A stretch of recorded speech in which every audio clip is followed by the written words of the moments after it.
bapak-bapak jamaah pengajian pada hari Minggu di pondok pesantren dan biadab nasiin yang dimuliakan Allah Subhanahu wa taala. Yang lebih-lebih yang saya hormati Ustaz kita yaitu Ustaz Bapak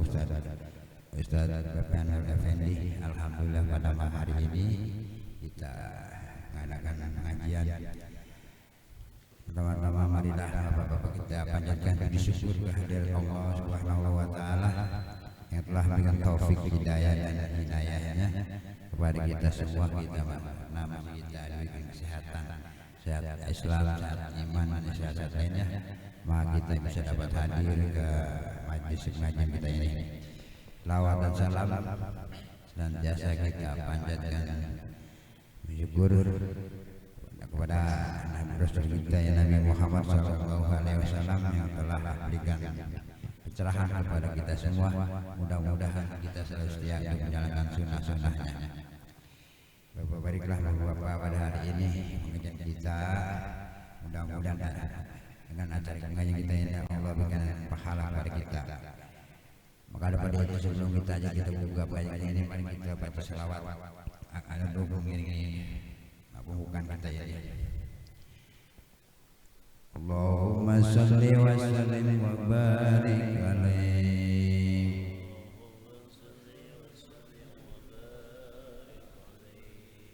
Ya Rabbi bil Mustafa balligh maqasidana waghfir lana ma madha ya wasi'al karami.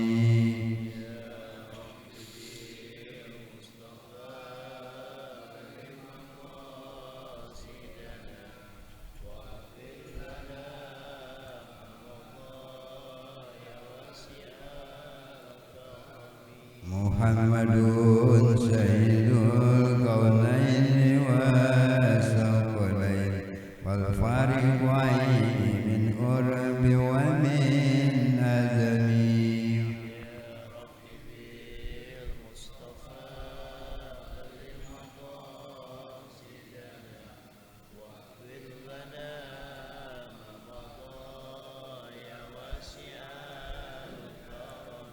Huwal habibul ladzi turja syafa'atuhu likulli hauli minal ahwali muhtahami.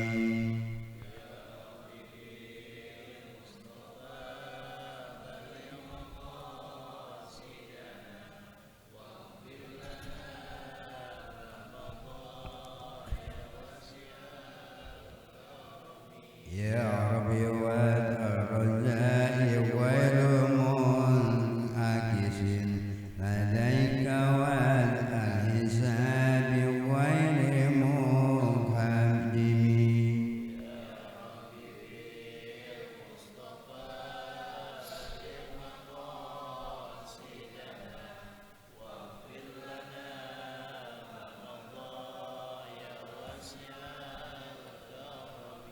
Summa salatu wassalam ala nabi khairil anam wa alihi ala dawam wa sahbihi wa tabi'in.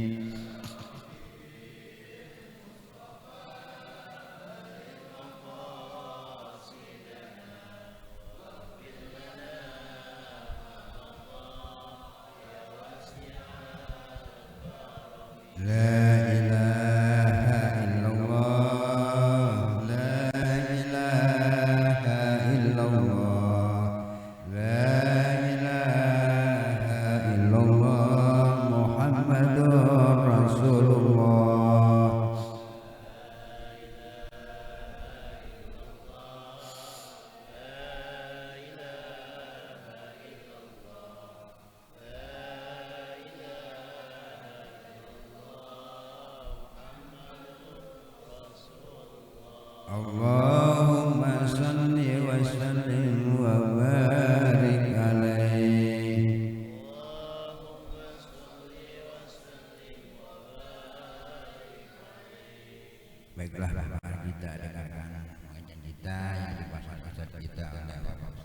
Bapak Ibu ini kami pada orang.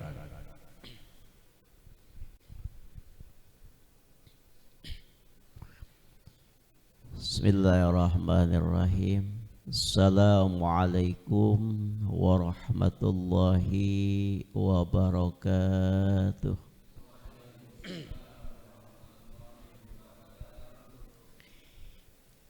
Bismillah walhamdulillah wassalatu wassalamu ala rasulillah Sayyidina Muhammad ibn Abdillah. La hawla wa la quwwata illa billah. Qalu subhanaka la ilma lana illa ma'alamtana innaka antal alimul hakim. Rabbi shrah li sadri wa yassir li amri wahlul 'uqdatam min lisani yafqahu qawli. Amma ba'du. Hadirin jamaah pengajian rutinitas minggu pagi di Majlis Ta'lim Tarbiyatun Nasiin daripada saudara-saudara saya. Mudah-mudahan kita yang hadir pada kesempatan pagi ini mudah-mudahan ada dalam rahmatnya Allah Subhanahu wa ta'ala. Pertama-tama marilah kita sama-sama untuk memanjatkan puji serta syukur kita kehadirat Allah Subhanahu wa ta'ala, yang mana alhamdulillah pada kesempatan pagi ini kita masih diberikan oleh Allah umur yang panjang, serta Allah berikan kesehatan kepada kita sehingga kita bisa berkumpul bermuajahah di majlis ta'lim dalam rangka untuk bertolabul ilmi. Ini semua merupakan gerak dari Allah, merupakan izin dari Allah. Tanpa ada gerakan dari Allah dan tanpa ada izin dari Allah, enggak bakalan kita sampai ke sini.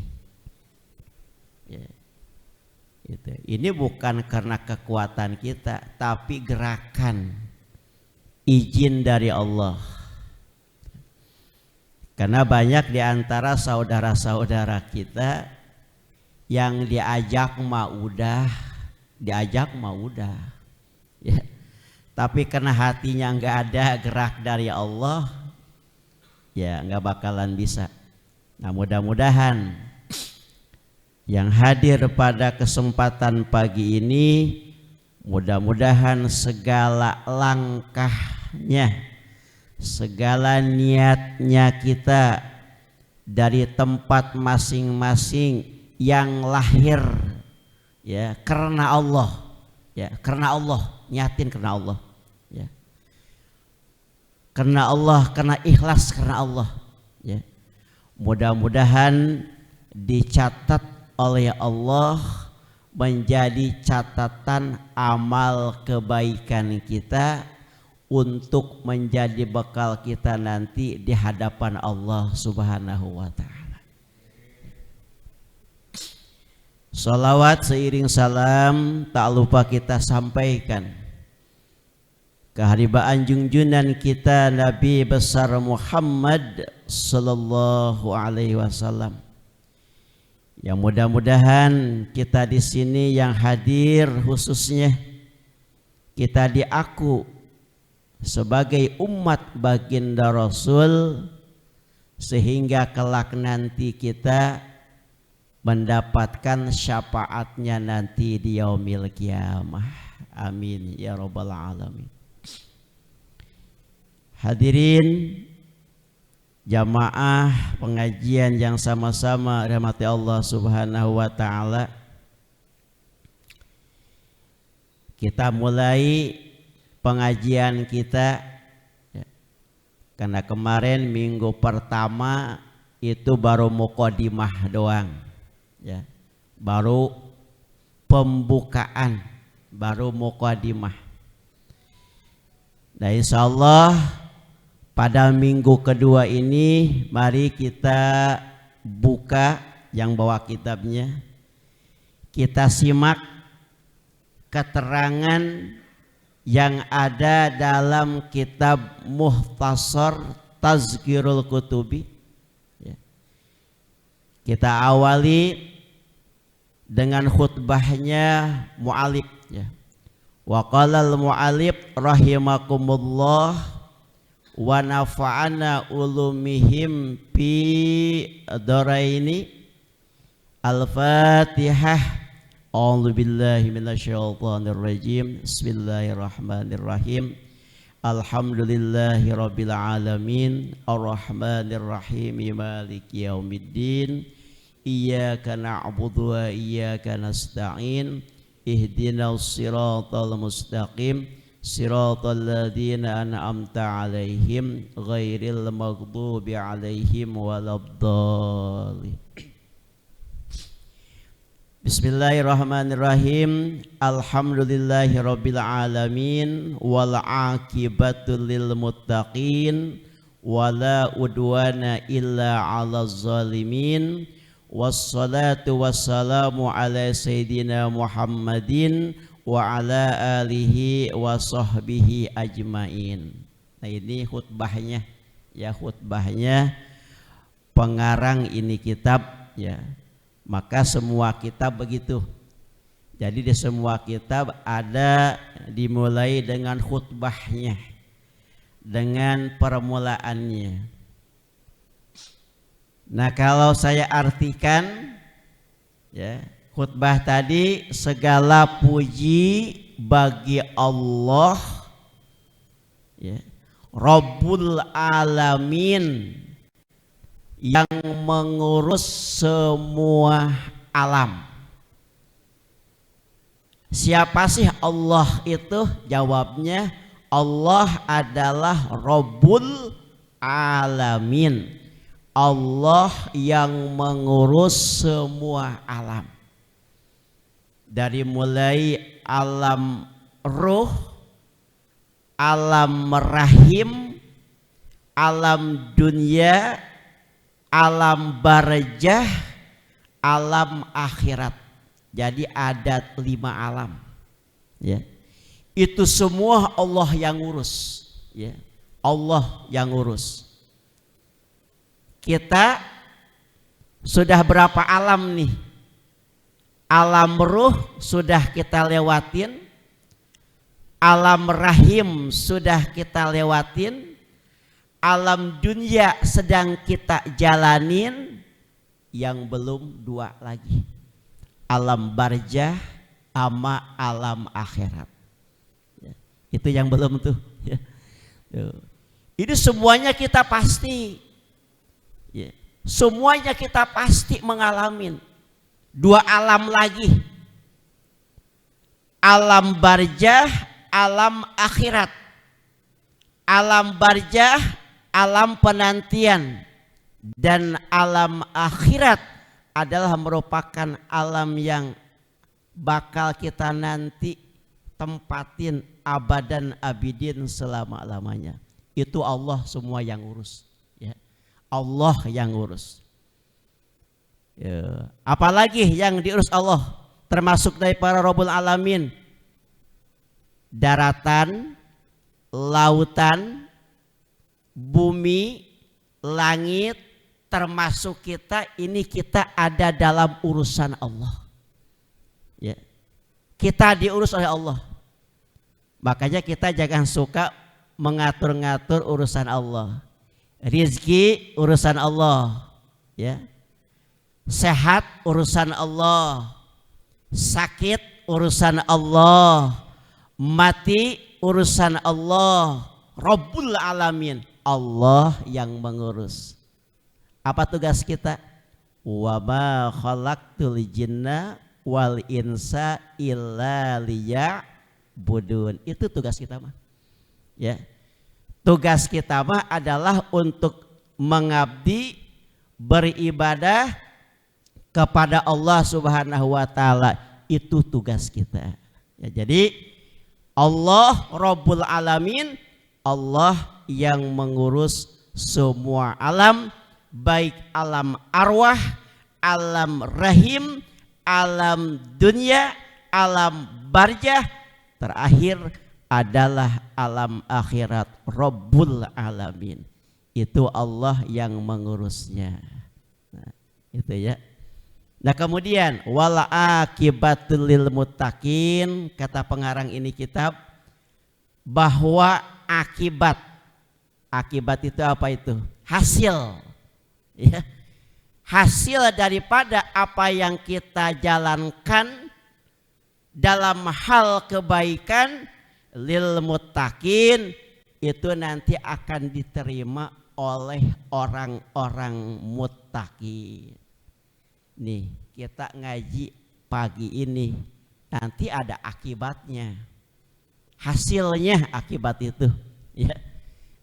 Apa akibatnya? Akibatnya nanti hasilnya adalah pembalasan dari Allah Subhanahu wa taala dengan pahala yang berlipat ganda. Ya. Apa yang merasakannya? Ruh, bukan jasad. Ya.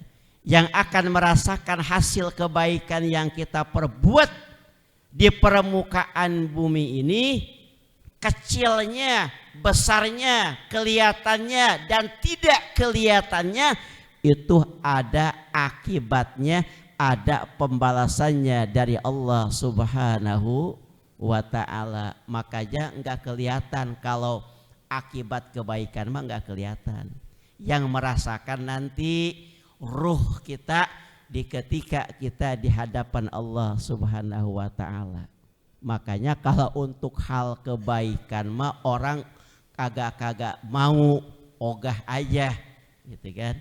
Jangankan yang kagak diajak, yang diajak pun kagak mau. Inilah urusannya hidayah dan taufik dari Allah Subhanahu wa ta'ala. Nah, wal akibatul lil muttaqin. Kemudian kata ini pengarang ini kitab, wala udwana illa ala zalimin. Tidak ada aniaya, ya. Tidak ada aniaya. Apa sih yang disebut aniaya itu? Ya, termasuk apa nih? Hasud, iri, dengki, ya, itu aniaya tuh. Dimasuk aniaya tuh. Iri, dengki, hasud, illa ala zalimin, kecuali nanti akan menerimanya itu orang-orang yang zalim. Jadi sifat iri, sifat dengki, sifat hasud itu adanya di orang-orang yang zalim. Ya. Nah mudah-mudahan nih kita nih Allah jauhkan ya dari sifat iri, ya, dengki, hasud. Itu semua akan merusak, ya. Itu semua akan merusak kepada amal-amal kebaikan yang kita perbuat, akan hancur, akan rusak dengan dengki, iri, hasud. Ya, illa ala zalimin, kecuali sifat tersebut nyangkutnya, adanya di orang-orang yang zalim. Ya. Orang zalim mah begitu. Kalau istilah kata itunya apa tuh orang zalim mah? Ya, senang melihat orang susah, susah melihat orang senang. Itu zalim tuh. Ya. Siapa zalim begitu? Senang melihat orang susah, susah melihat orang senang. Ya. Lihat tetangga ya lagi kena musibah, ya mah bukan baca innalillahi wa inna ilaihi rajiun, malah alhamdulillah. Ya. Syukurin, syukurin, bahasanya begitu. Ya. Syukurin. Nah, orang zalim begitu, ya. Itu. Ketika orang lain mendapatkan kesenangan, ya, bukannya dia ngerasa gembira, malah bagaimana? Jawabnya, lah dia mah usaha maju juga, jualan laris juga. Noh, dia mah pergi sono no Gunung Kawi, sono dia mah dukunnya. Tuh orang jadi begitu, ya. Tuh. Jadi orang zalim mah enggak seneng, ya. Oh, jadi senangnya itu lihat orang susah, susah melihat orang senang. Itu sifat zalim begitu. Ya.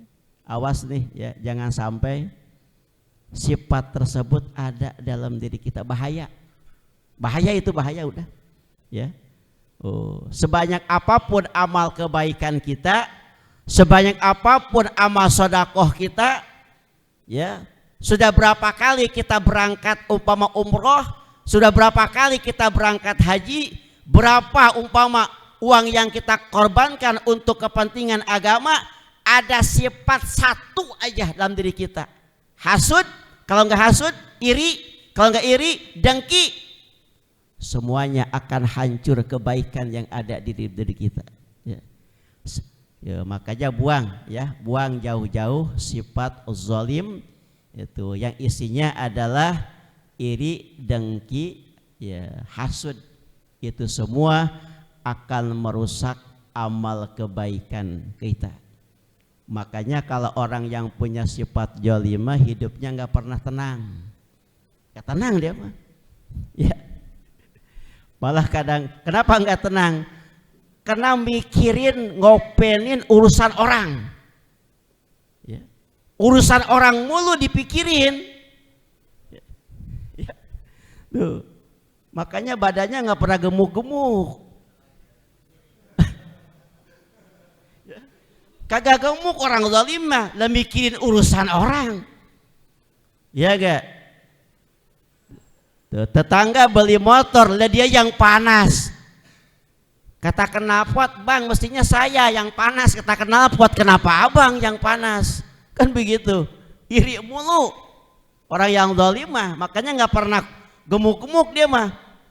Gundah gulanah pikirannya, gitu. Kagak tenang. Makanya lihat aja, lihat.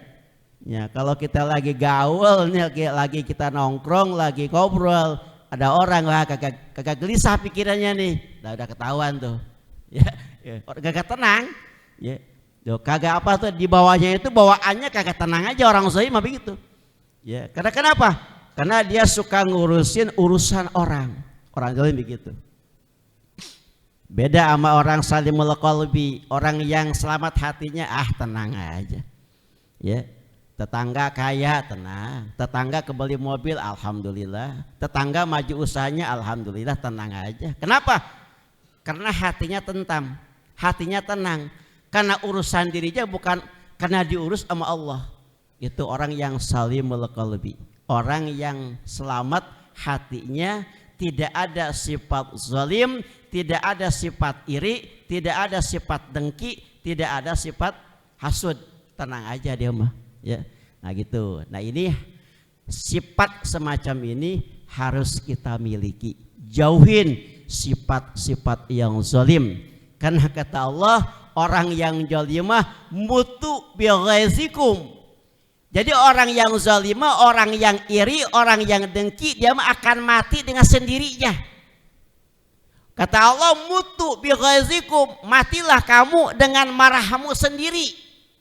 Tuh, orang tadi juga mati sendiri, pusing mikirin orang, ya, pusing mikirin urusan orang. Nah gitu. Jadi wala udwana illa 'alal zalimin, dan tidak ada aniaya kecuali sifat ini adanya di orang-orang yang zalim. Gitu. Ya kata pengarang ini kita, wassalatu wassalamu ala sayyidina Muhammadin wa ala washabihi ajmain.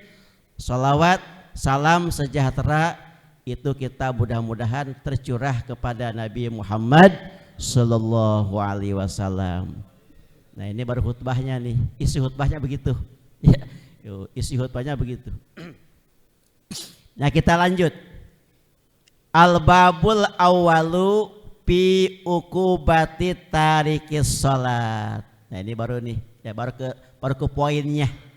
Baru ke poin pembahasan di kitab ini. Jadi pada bab pertama akan menerangkan yaitu tentang ukubah, siksa tarikis sholati kepada orang yang meninggalkan sholat. Ada sanksinya. Ya, jadi ada siksaannya dari Allah kepada orang-orang yang meninggalkan sholat. Ada akibatnya, ukubah ya. Orang-orang yang meninggalkan sholat. Lalu orang-orang kafir, pertanyaannya nih, kira-kira orang-orang kafir yang tidak ada perintah dari Allah sholat, itu kira-kira ada siksaannya? Ada.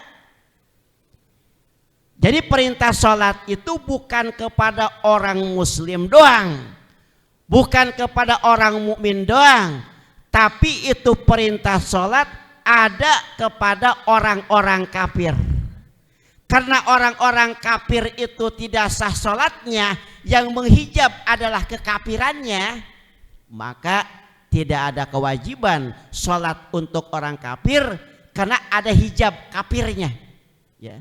Kewajiban ada, ya. Tapi karena dia sholatnya kagak sah orang kafir, dihijab dengan kekafirannya, ya, maka sholatnya orang kafir tidak sah. Perintah sholatnya ada. Mana dalilnya? Dalam Al-Quran nih. Di ketika nanti orang kafir masuk ke dalam neraka, ditanya sama Allah, ya, Allah nanya, kata Allah, ma salakakum pisakor. Ini pertanyaan Allah, ya. Ma salakakum pisakor. Wahai orang kafir, perkara apa yang menyebabkan kamu masuk ke dalam neraka sakor? Orang kafir tadi tanya, ya. Apa kata jawab orang kafir? Lam naku minal musallin, karena aku ini tidak pernah sholat di dunia, ya. Karena aku ini tidak pernah melaksanakan sholat di dunia.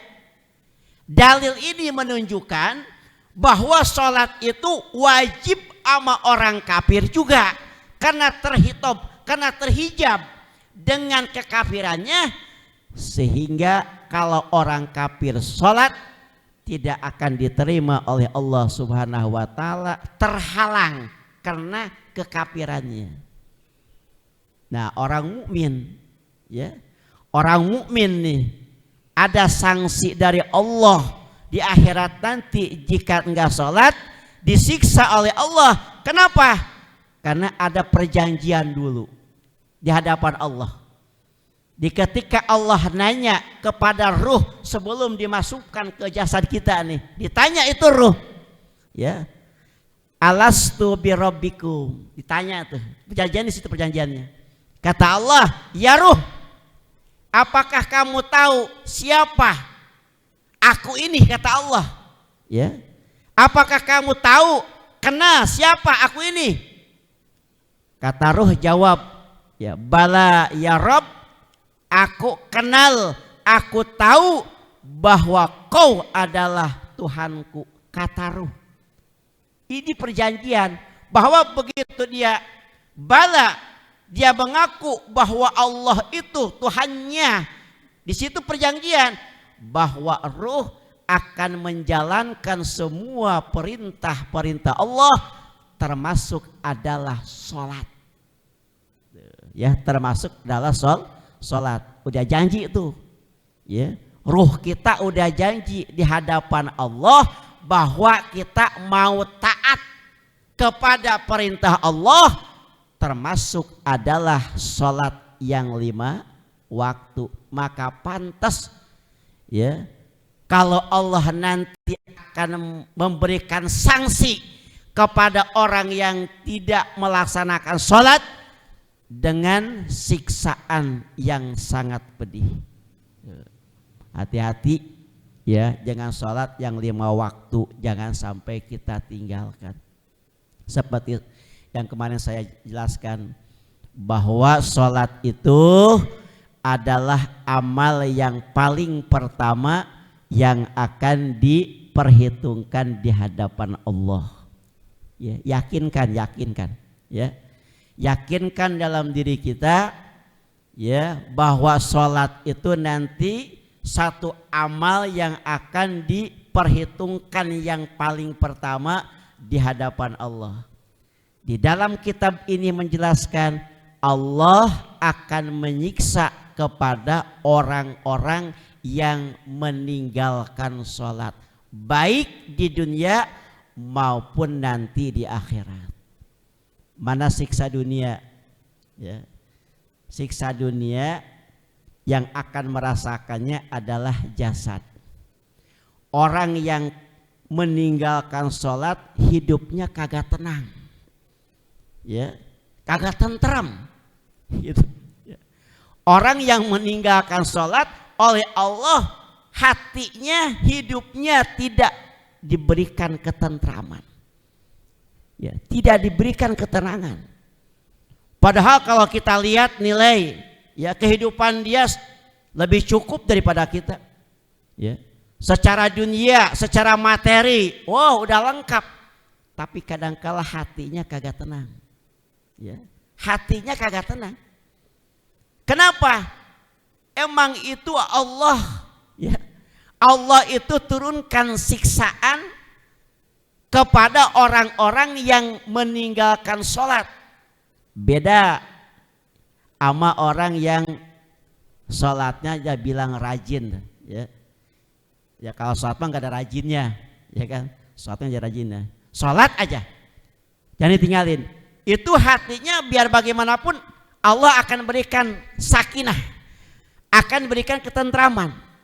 Padahal secara materi, secara dunia, masya Allah, kekurangannya ya lebih jauh daripada orang-orang yang kaya, tapi hatinya enak, tentram, ya, dibawa ngobrolnya juga enak, ya, nyambung, itu. Beda sama orang-orang yang tidak pernah melaksanakan sholat, kadangkala hatinya itu selalu gundah gulana, selalu kagak enak, ya, selalu kagak tentram. Karena ini merupakan balasan dari Allah untuk orang-orang yang meninggalkan sholat. Itu di dunia, belum nanti di akhirat, ya. Nih firman Allah nih. Qala Allah Ta'ala azza wa jalla, berfirman Allah azza wa jalla, maha gagah Allah dan maha tinggi Allah. Firman Allah, inna sholata kanat alal mu'minina kitabam mauquta. Nah ini dalilnya, ya. Dalilnya bahwa wajibnya sholat.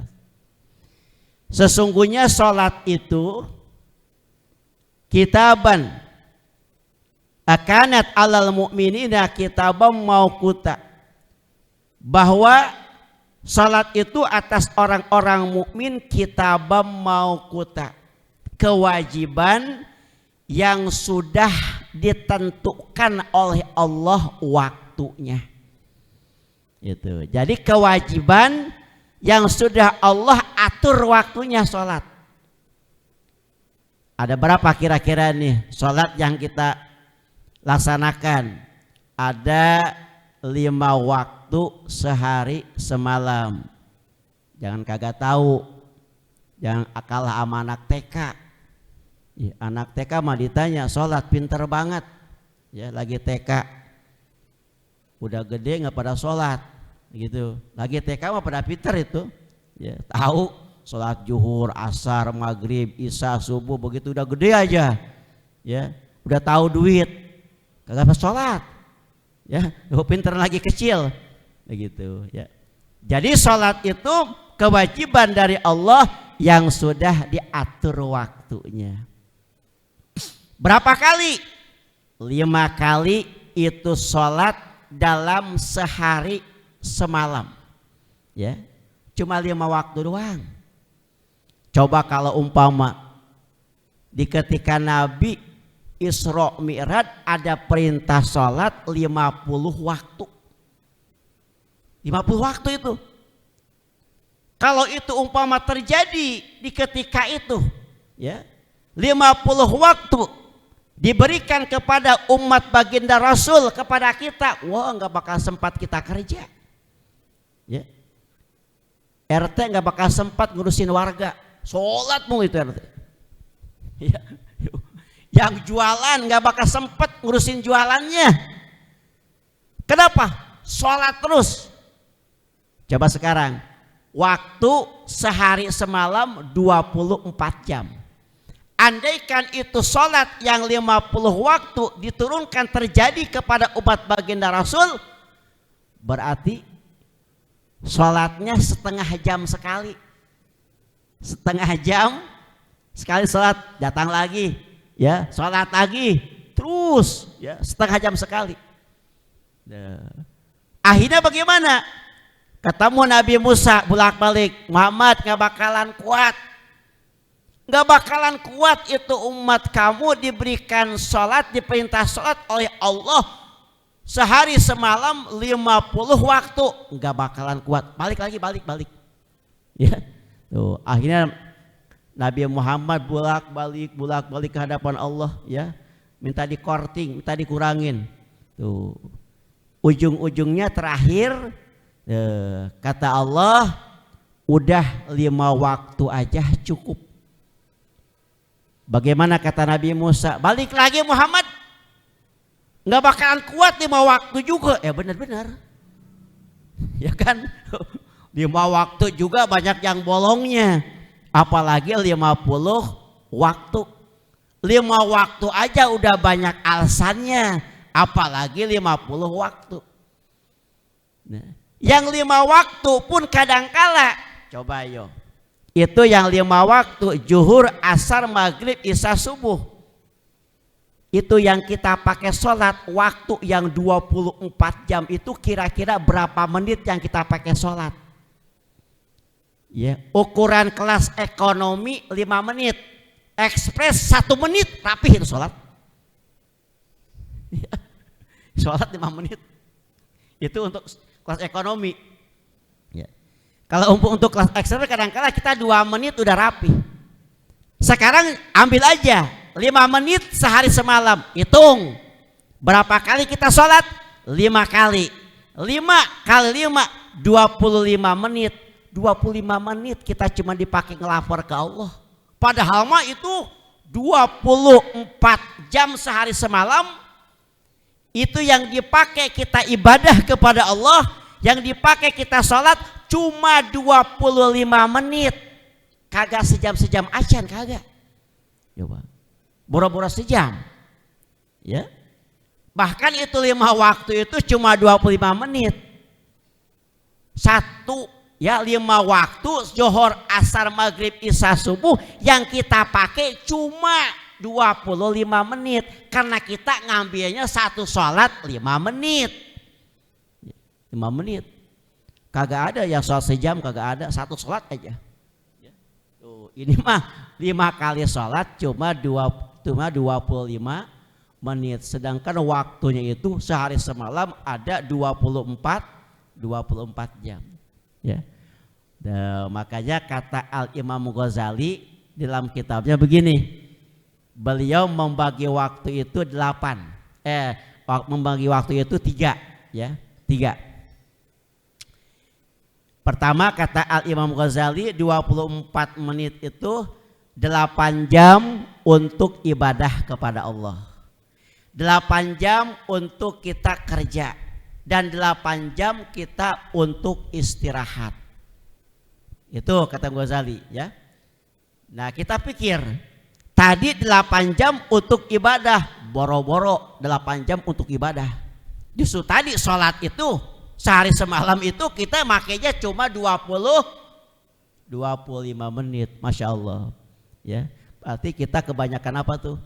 Kebanyakan enggak ingatnya kepada Allah ya ketimbang kita ingatnya kepada Allah ya. Jadi kitab mauquta, jadi yang disebut dimaksud kitab mauquta itu adalah ya bahwa waktu sholat itu sudah diatur oleh Allah. Zuhur 4 rakaat, udah jangan ditambahin lagi ya. Jangan mentang-mentang kita kuat zuhur 4 rakaat kecil ya, udah itu udah aturan Allah begitu, enggak boleh dikurangin, enggak boleh dilebihin. Zuhur udah 4 rakaat, asar 4 rakaat, udah 4 rakaat, maghrib 3 rakaat, isya 4 rakaat, subuh 2 rakaat. Ada yang protes, kayaknya Allah zalim nih, kagak adil nih. Kenapa subuh kok 2 rakaat sih? Padahal subuh itu bangun tidur, tenaga kuat, sehat. Kenapa 2 rakaat? Mestinya kan 4 rakaat, ya kan? Mestinya 4 rakaat. Karena subuh itu bangun tidur kuat, tenaga kita masih kuat, fisik kita masih kuat. Kok kenapa 2 rakaat? Nggak boleh ditambahin lagi. Sama masih kuat nih kayaknya 8 rakaat aja ada subuh mah. Ya, 2 rakaat mah kecil. Justru itu 2 rakaat juga banyak orang yang lolos. Ya, 2 rakaat, apalagi sampai 8 rakaat gitu. Itu sudah diatur oleh Allah. Ya. Rakaatnya. Yang kedua, waktunya pun sudah diatur oleh Allah. Di ketika Allah memerintahkan sholat zuhur asar waktu itu tidak mengganggu aktivitas manusia. Kalau kita pikir zuhur Allah memerintahkan sholat dan waktu zuhur itu bagi orang yang kerja emang waktunya istirahat, jangan kerja mulu.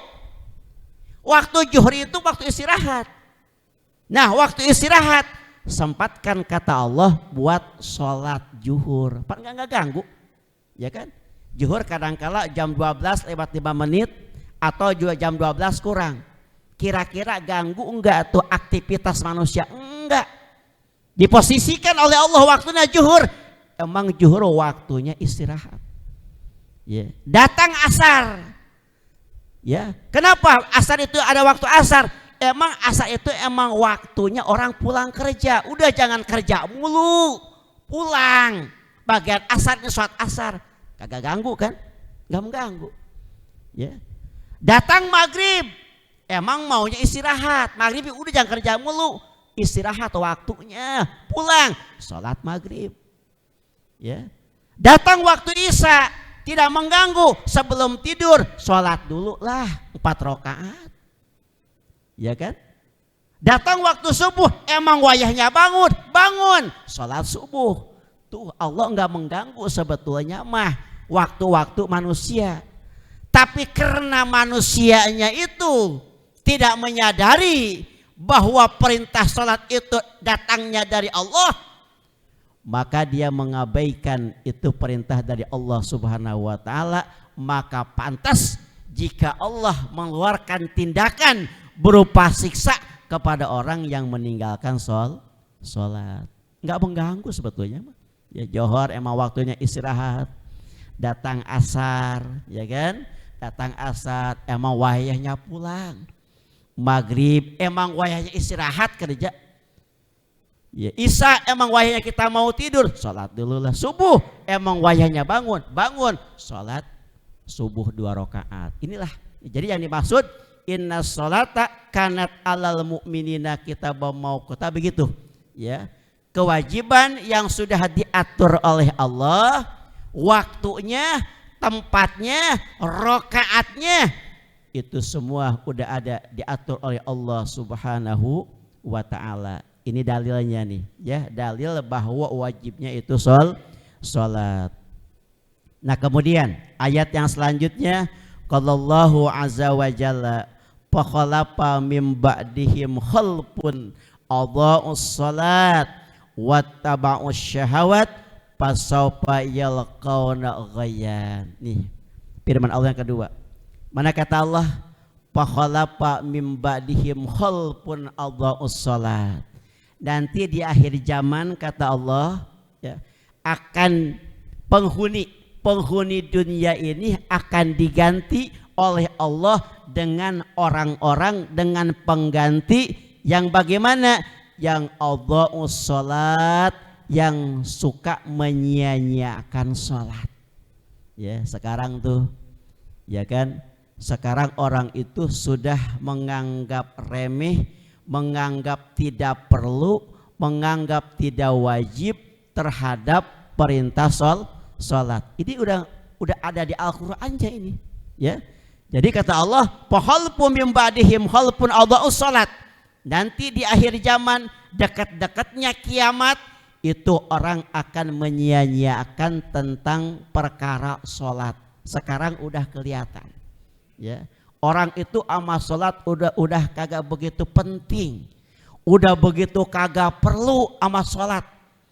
Ketika disuruh salat aja, salat dong. Lah, yang salat aja belum tentu masuk surga. Kan begitu jawabannya sekarang. Ya, gitu. Disuruh salat itu bukannya iya, tapi jawabannya kiai aja, ustadz aja, guru ngaji aja yang rajin salatnya belum tentu dia masuk surga. Gitu. Apalagi ente yang jarang-jarang kayak gua, kan begitu ya, jawaban gitu ya. Nah, urusan masuk surga itu bukan karena sholat ya, tuh urusan masuk surga itu bukan dikaitkan dengan sholat. Saya baca di kitab lain bahwa manusia masuk surga itu bifadlillah, dengan karunia Allah. Manusia masuk neraka biadillah, dengan keadilan Allah. Orang masuk surga dengan karunia Allah, orang masuk neraka dengan keadilan Allah. Kok Allah adil? Masukin orang masuk neraka kok adil? Jelas. Ya. Keadilan bagaimana? Adil dong, orang yang maksiat, orang yang kagak sholat, orang yang kagak ibadah, Allah masukkan ke dalam neraka. Adil. Karena itu tempatnya. Kalau Allah umpama orang yang maksiat, yang durhaka, yang kagak sholat, yang kagak ibadah, Allah masukkan ke dalam surga, zalim Allah. Ya, zalim. Kenapa? Enggak sesuai. Justru orang yang kagak ibadah, orang yang tarikus sholat, orang yang meninggalkan sholat, mestinya, selayaknya, pantasnya masuk neraka kalau memang dia kagak tobat. Tuh. Kemudian orang masuk surga bifadlillah, dengan karunia Allah. Ya, dengan fadl Allah, dengan sebab apa? Dengan sebab dia taat kepada perintah Allah, maka dengan adanya karunia Allah, Allah masukkan ke dalam surga. Memang bukan dengan sholat, sholat bagian untuk mencapai karunia Allah. Gitu. Jadi sholat untuk mencapai karunia Allah, ibadah untuk mencapai karunia Allah, sehingga kita mendapatkan fadl Allah, bisa masuk ke dalam surganya Allah. Begitu, bukan dengan sholat.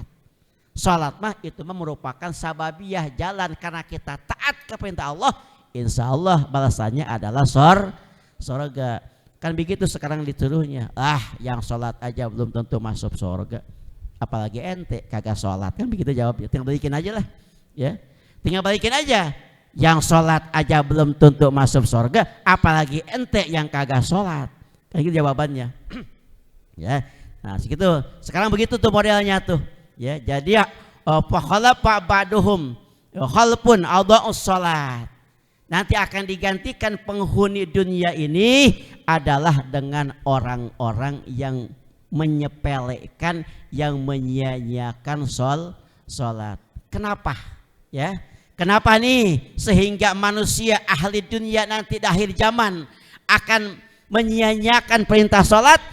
Maka terusan ini ayat, mana wattaba'us syahawati, karena mereka itu selalu mengikuti hawa nafsunya, keinginannya ya, maka kalah ya kalah. Jadi keinginannya yang begitu besar, syahwatnya yang begitu besar terhadap dunia, sehingga dia menyia-nyiakan sholat yang 5 waktu. Ya, kemudian kata Allah, fasaufa yalqana ghaya, maka nanti dia akan dikembalikan kepada Allah ghayan, dengan keadaan tersesat, enggak tahu jalan.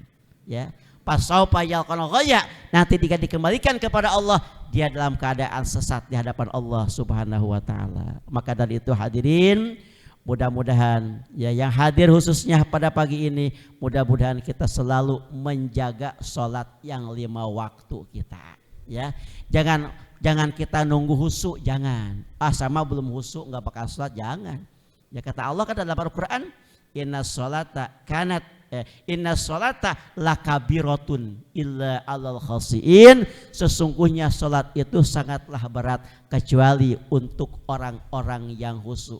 Siapa yang khusyuk ini? Alladzina yakhshawna min ibadihil ulama. Orang yang khusyuk itu adalah orang yang selalu dirinya takut kepada Allah Subhanahu wa taala. Jangan nunggu khusyuk, nggak bakalan kita sholat ya. Ya, kenapa?